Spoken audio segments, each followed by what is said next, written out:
تو میں اتنی دور سفر کر کے آیا ہوں، اگر اتنا ہم سب مل جل کے عزم کر لیں اس سفر کا، مسلمان تو آپ پہلے سے ہیں الحمدللہ، تبھی تو آئے نا، اللہ کو تو مانتے ہیں، وہ تو میں نے اس لیے پوری تمہید بیان کر دی تاکہ کوئی آپ کے ایمان پہ ڈاکہ نہ ڈالے، کیونکہ کراچی میں تو لاہور میں یہ بہت ہو رہا ہے، یونیورسٹیوں میں ایتھیزم اور اسلام کے خلاف ماحول بہت بنایا جا رہا ہے، یہاں کا مجھے نہیں پتا اسلام آباد کی کیا رپورٹ ہے۔ تو یہ تو میں نے اس لیے کہ آپ ماشاءاللہ پہلے سے مسلم ہیں اور کیا ہو جائیں، پکے ہو جائیں، کوئی آپ کے ایمان پہ ڈاکہ نہ ڈال سکے۔ تو پریکٹیکلی مسلمان بننے کے لیے سب سے پہلا کام آپ کو کیا کرنا پڑے گا؟ نماز۔ تو کیا خیال ہے بھائی، عزم کر لیں کہ آئندہ زندگی میں کچھ بھی ہو جائے کسی قیمت پہ نماز قضا نہیں ہونے دیں۔ اور اس کے لیے دیکھیں، جب جس چیز کو کسی کی عادت نہیں ہوتی نا، عادت ڈالنے کے لیے کچھ اپنے آپ کو سزا دینی پڑتی ہے۔ اکثر لوگ کہتے ہیں نا ہم سے بد نظری نہیں چھوٹتی، لڑکیوں کو جھانکتے تاکتے رہتے ہیں، بس عادت پڑ گئی ہے، بعض لوگوں کو ہو جاتی ہے عادت، وہ بڑھاپے میں بھی نہیں چھوٹ رہی ہوتی۔ پھر وہ ہمارے ایک استاذ واقعہ بیان کرتے تھے، ایک بوڑھے آدمی کا،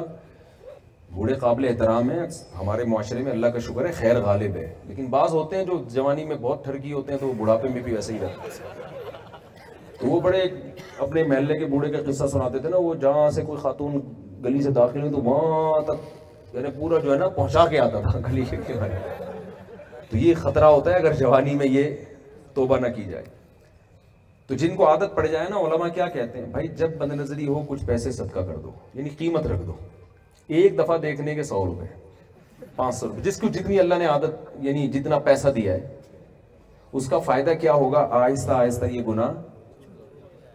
کم ہوگا۔ ہمارے ایک دوست کو سگریٹ کی عادت تھی، انہوں نے کیا کیا، کینیڈا میں ہوتے ہیں بلکہ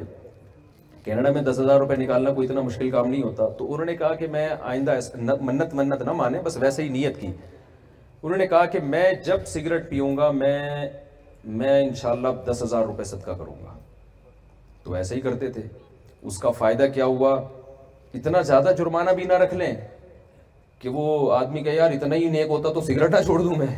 1,00,000 روپے صدقہ کروں گا، تو اتنا زیادہ بھی سزا نہ ہو کہ وہ برداشت کرنا مشکل ہو جائے، اور اتنی ہلکی بھی نہ ہو کہ آدمی سارا دن میں ایڈوانس میں گلک میں پیسے ڈال کے بولے اب پیتے رہو سارا دن، اتنی بھی نہ ہو۔ وہ ہر آدمی کی حالت مختلف ہوتی ہے۔ تو وہ کہتے ہیں میں نے 10,000 روپے رکھے ہیں، اس کا نتیجہ یہ نکلا کہ میں اگر دن میں 20 دفعہ سگریٹ پیتا تھا تو 10 دفعہ پہ آ گیا ہوں میں،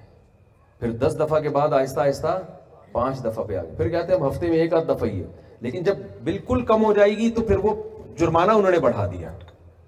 اب عادت پڑ گئی نا۔ تو یہ بہت بہترین نسخہ ہے، آپ اپنے آپ کو نماز کا عادی بنانے کے لیے، عادت ڈالنے کے لیے اپنے اوپر جرمانہ رکھیں۔ حضرت حکیم اختر صاحب رحمہ اللہ بہت بڑے بزرگ تھے،